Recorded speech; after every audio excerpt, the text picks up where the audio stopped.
All right, I'm going to do a video here searching out of Orangeburg, South Carolina, and I'm going to try to do a video where we're doing lots more miles and we're trying to maximize revenue, not maximize rate per mile.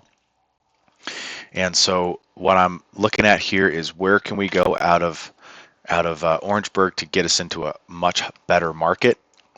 So um, we can search anywhere or we can, I think sometimes it's better to type in specific areas. Now, this particular broker, I don't know. They're good though. Pickup in Knoxville, interesting. So there's an extra pickup. So that's probably not going to work for us. Let's look at this Armstrong. Everything else is pretty bad on the rates. So 210, interesting. That's pretty good. Yeah, that might be worth it. I know we were trying to maximize revenue. Yeah, let's stick with the Indiana. I feel like Indiana is going to be a better market. We're sacrificing a little bit of rate per mile, but we're going further, getting more revenue in. Not much, not much more. Okay, so I'm going to write this one down here that we're taking this one starting out the hitch, and then we're gonna run. So I'm gonna pause the video here and then, or I'll cut it out, but and then I'll get back to it.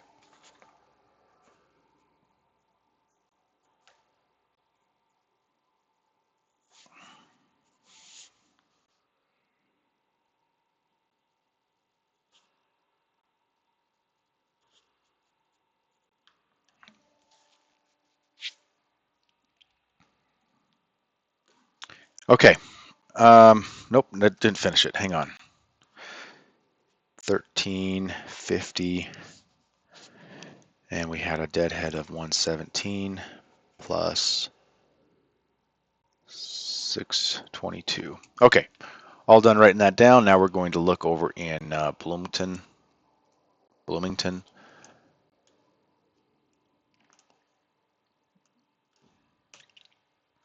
I kind of wanted to, well, let's just see what the best paying load is. Washington, Albany, Oregon, Phoenix. Man, in the flatbed, Phoenix is a bad market. I don't know what it would be in the dry van. Let's see. We're looking for lots of miles and high revenue.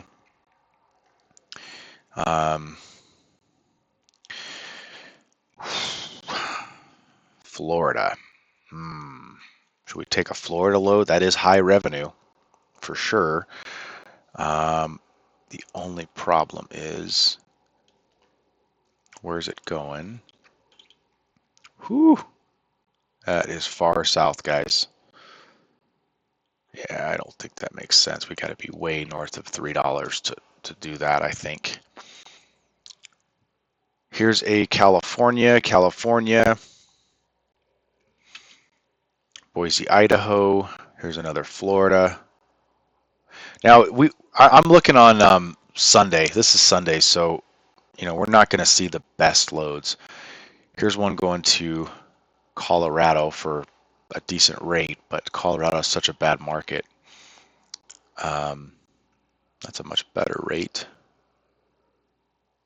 Or was it? No, it's about the same, wasn't it? No, it was much better. I wonder why. Oh boy, now we're getting down into the loads that don't really give us that high revenue. So let's take something really high.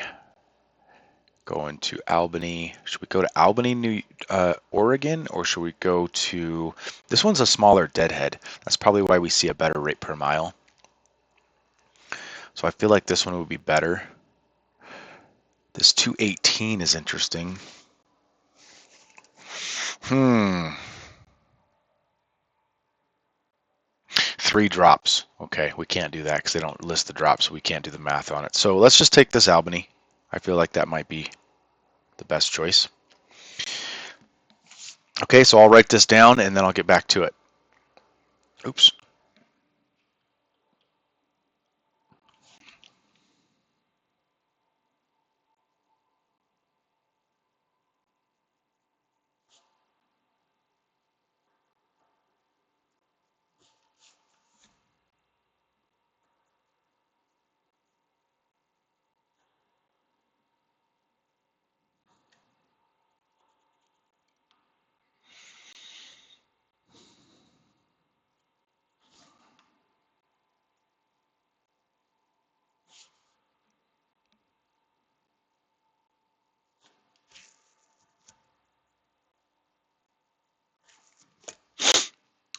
Okay, back at it here. Let's type in Albany, Oregon. And I'm looking for today, Sunday, Monday, and Tuesday through the 11th. So interesting. So here is a load.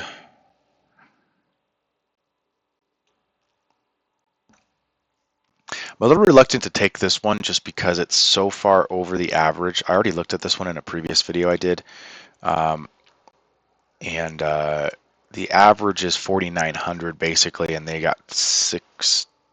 Yeah, that's way almost 2,000 over the average. So makes me believe that probably there's 17 drops and they're just not listing it because it'd be too much in the notes.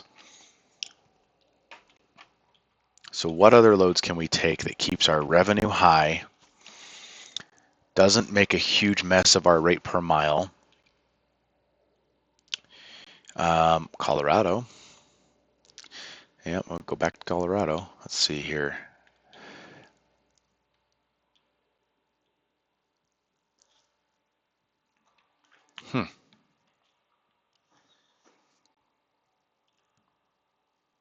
Kalispell, Montana. That's someplace I would go in the flatbed because we'd get such a better rate going there. But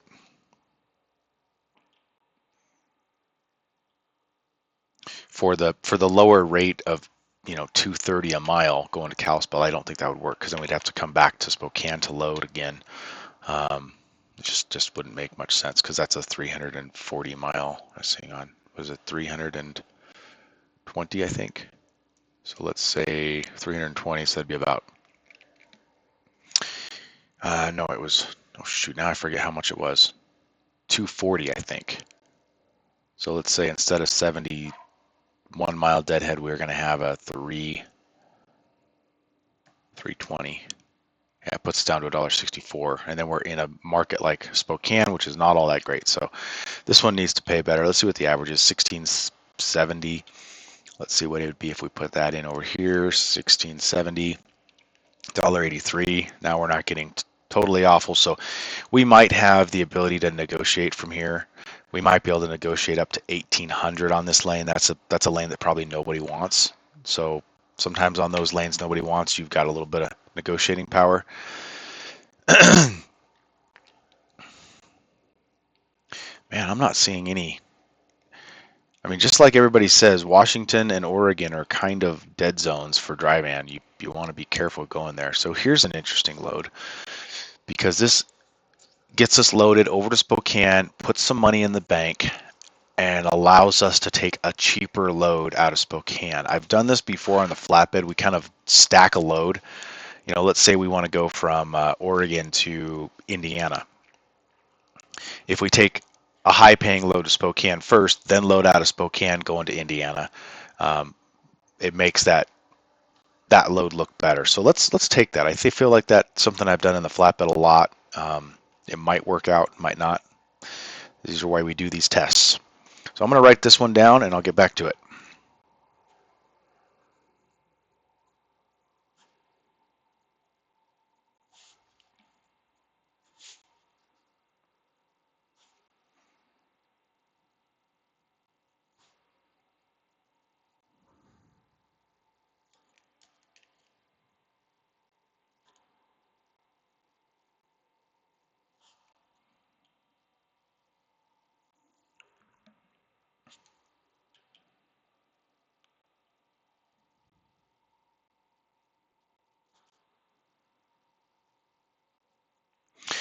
Okay, back at it. I've got that written down, $1,233 for 24-mile deadhead and 437 loaded.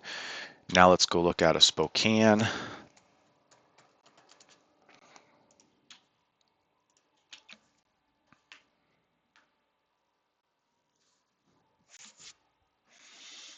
Moses Lake to, I don't like to go up there because that goes through the state of New York. And that most likely cuts through Connecticut. This would be an interesting load. I'm shocked it's paying so well. Add drops. Oh, so there's 3 drops in these cities. Hate to do this. It takes a bunch of time, but let's do that. It'd be a good test. So we're gonna open this deal here, and we're gonna put in the first stop is this zip code.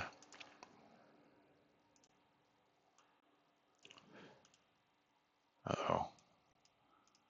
So this zip code goes to Colorado. Then the second stop is this zip code. Looks like another Colorado.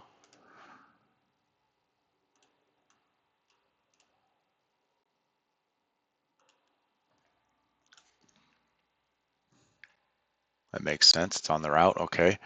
Then the next stop is going to be, so it makes me, stop it,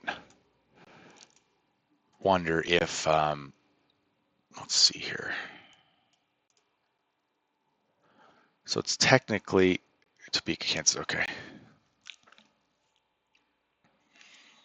Yeah. Yeah, there's 4 deliveries, 3 extra deliveries. So in this scenario, what I would do is I would take the DAT average of $1.61 per mile.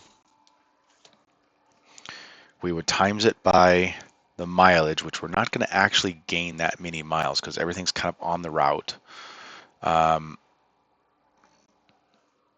So the miles is 2326. So 2326 times the 161. That puts us at 3740. Plus we have 3 extra stops. I like to charge 150 per stop. So that's 450 in addition. Okay, so plus 450. That puts us at 4194. What did it pay? 46. Hey, my calculation said it should pay less. That's my rule of thumb for doing multi stops, and my rule of thumb says it would be okay to take that load for basically 42. They got 46 on it, so yeah, there's no reason to negotiate. We're good to go on that rate. So let's take it. I'll write that down and I'll get back to it, guys.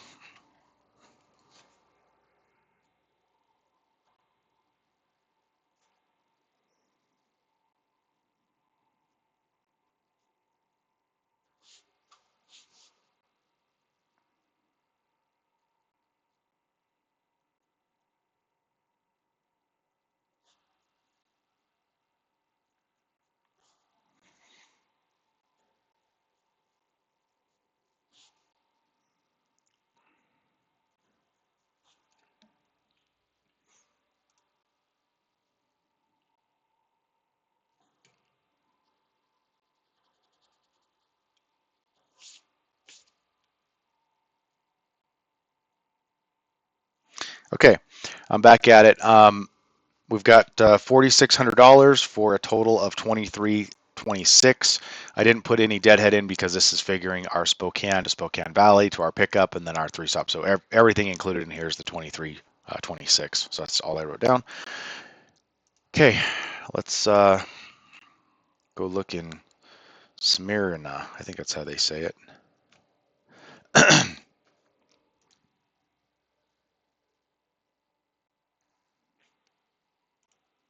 1,727 loads available. Again, this is looking on Sunday, so most of the loads we're picking up, say the 10th, which would be Monday. So come Monday, I'll bet you some more get posted. We go right back to Oregon for $1.70.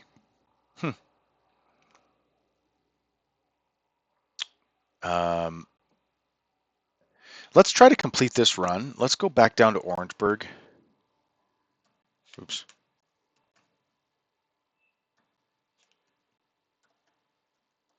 Can't type today. Okay, Orangeburg. Let's do a 200-mile radius, deadhead, back to where we're calling home base. Myrtle Beach. Yeah. Here's 1500, a little less deadhead. So let's just sort by rate per mile since we're got everything dialed in here. So the highest rate per mile we can get would be this one here, which would be picking up in Kentucky, going to Conover, North Carolina, drive in 40, see, Wednesday delivery. Yeah, that would be, let's see, that would be pick up on Monday, deliver Wednesday. That's no good.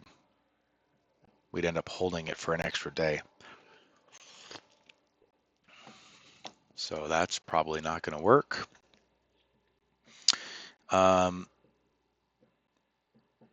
This one would be very, very close. Deadhead back to base.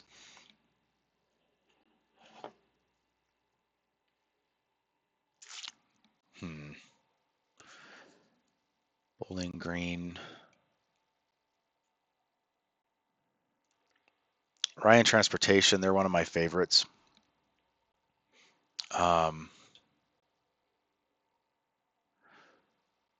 So, yeah, I feel like this would probably be okay. We're over $2 a mile, but once we get done with our deadhead home, we're probably not over 10. Let's see, because our total miles will be 490. It would still be over 2. I think that calculates all the deadhead, doesn't it? We'll do the math here real quick. We'll just pull up this button here and it'll pull up a map with everything already pre-plugged in. So I love about having this load board extension. 616, guys, so it's not over 2, but it does get us back where we can end this hit. So let's go ahead and take that. So Bowling Green over to South Carolina. So let me write this down.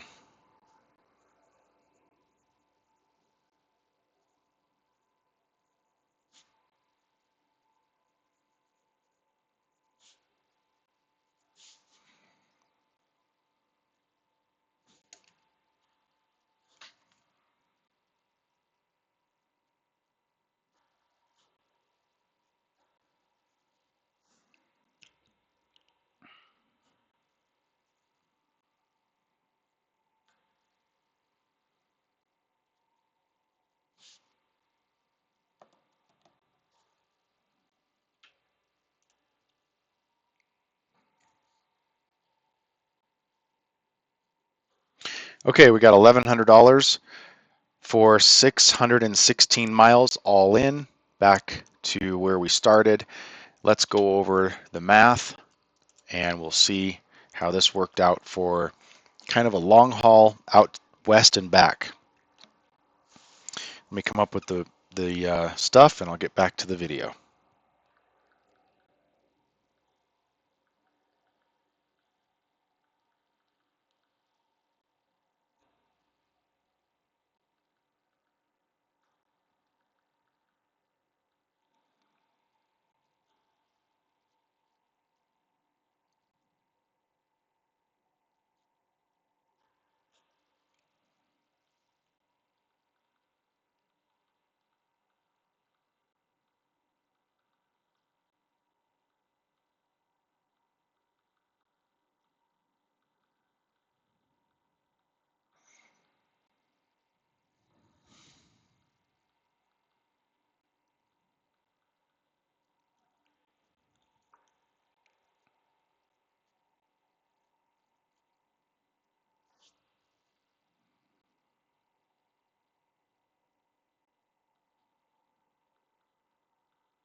Okay, guys, back at it here. Got all the math done. So we've got a total dollar amount. The first load was $13.50. Then the second load from Indiana to Oregon was $4,400.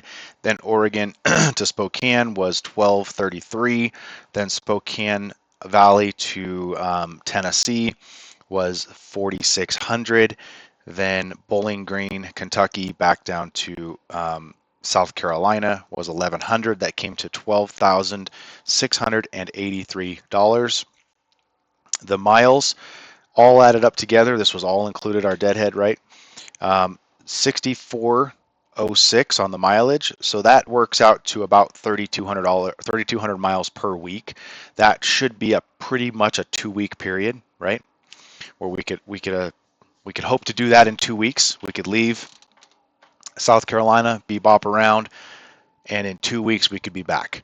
So the 12,683 divided by 6,406 came out to $1.97, guys. That's better than the average. So we were able to beat the average a little bit. Something that I always remember on this is that when we look at the load board like this and we do these mock tests, we get the advantage of taking every load. We don't click on this load and have the broker tell us, oh, that load's already taken, right? If it's posted, we take it. And a lot of times there might be something where, oh, this can't pick up until whatever time, which would screw up our schedule and we wouldn't choose it because it's not posted that way and we haven't talked to the broker. We don't know that. So my point is that a lot of times we get better case scenario when we look at it on paper, right? When we look at, doing the math on paper always works out better than in real life. But still, $1.96, even if we came off of that by 10, 15 cents, we're still doing better than the average of $1.70. And that was mostly long hauls. I mean, we had a 600-mile run, then a 2,000-mile run, then a 400-mile run, then a 2,300-mile run, and then a 600-mile run. So we had some, our shortest run was 437 miles loaded. So that's what I would consider, a pretty good run, focusing a little bit more on revenue. Now, if we did that 2 weeks in a row, if that's a 2-week period and we did that 2 weeks, that's, let's see, 12,683 times 2. That could put us at $25,000 for the month. Now, that would be 0 time off. That'd be running like crazy, and that'd be putting almost 13,000 miles in for the month, which is doable. We've done it. I think in October I did over 13,000 with the flatbed. But anyway, yeah, this is pretty good with the $1.97, keeping our revenue up. I'm shocked it came in that good, to be honest with you. Let me pause the video again and I'll pull up a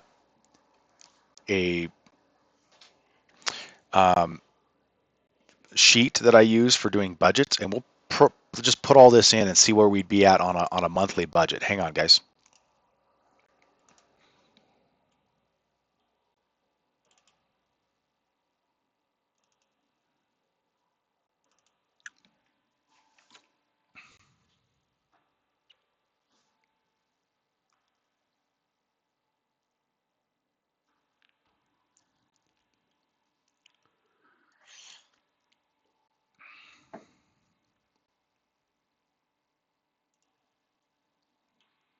All right, guys, here is the monthly budget sheet that I use, and we'll just change a few things to what this mock test came in at. So $1.97 for the rate per mile.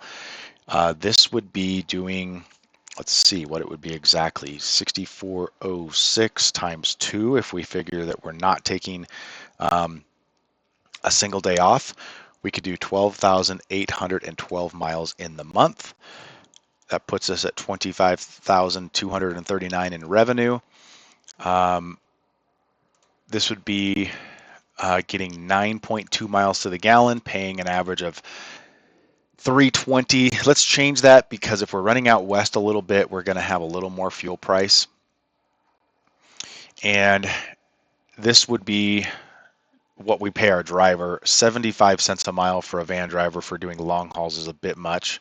I had that set up for shorter hauls where we pay hourly, but in something where we're doing long hauls, it's going to come back to a mileage basis, the way our pay works. So that would put us at somewhere around 65 cents a mile probably. So the driver wage would be $8,300 in this scenario. We would pay $1,250 for payroll taxes over and above the driver's salary. This is our insurance bill. This is our truck payment, IRP, load board, and the 2290 form, which is a once of, the IRP and 2290, those are once a year, but I've just divided them out to kind of get a number. And this over here is our tire cost, our brake cost to replace brakes. We're figuring brakes last about 350 miles. Oil changes, we're not doing filter swap on these newer PACCARs. We're doing a truck wash every 8,400 miles. And breakdown cost, let's do $1,000 for every 12,000 miles. That's basically a month, right? Yeah. So every month we're going to budget about $1,000 for breakdowns. So that puts us at a spot where we're making 25 cents a mile profit over and above the driver, or $3,200. Now this would be in the event you had a 10% lease fee. So if you're leased to a company like mine, where we charge 10% lease fee, and you hire a driver at 65 cents a mile, and you did that run we just went over, you might make as much as $3,200 a month in profit, or 25 cents per mile. Let's take this away. Let's assume that you have your own authority. Now we're doing pretty well, guys. $5,700. And honestly, we're going to take this away because for an owner operator with your own authority, you wouldn't have a driver salary, because the driver salary would be your income. Or sorry, the profit would be your driver salary. So in this sort of a scenario, you would potentially, I mean, everything's figured in here, guys, make about $1.20 a mile profit. This is if you had costs similar to mine. There's some costs here that I'm not figuring for, like payroll for office staff and things like that. But if you're a one truck owner operator with your own authority, you wouldn't have any of that. This is a 2% lease fee, which is what we pay, or sorry, a factoring fee. So yeah, not too bad, guys. Now let's go back here and say, what did I do? Uh-oh. Crap. What did I end up doing here? Let's see here.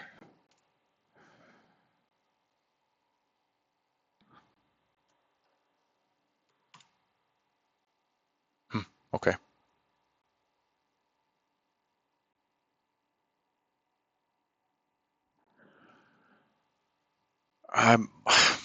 What did I do with the math?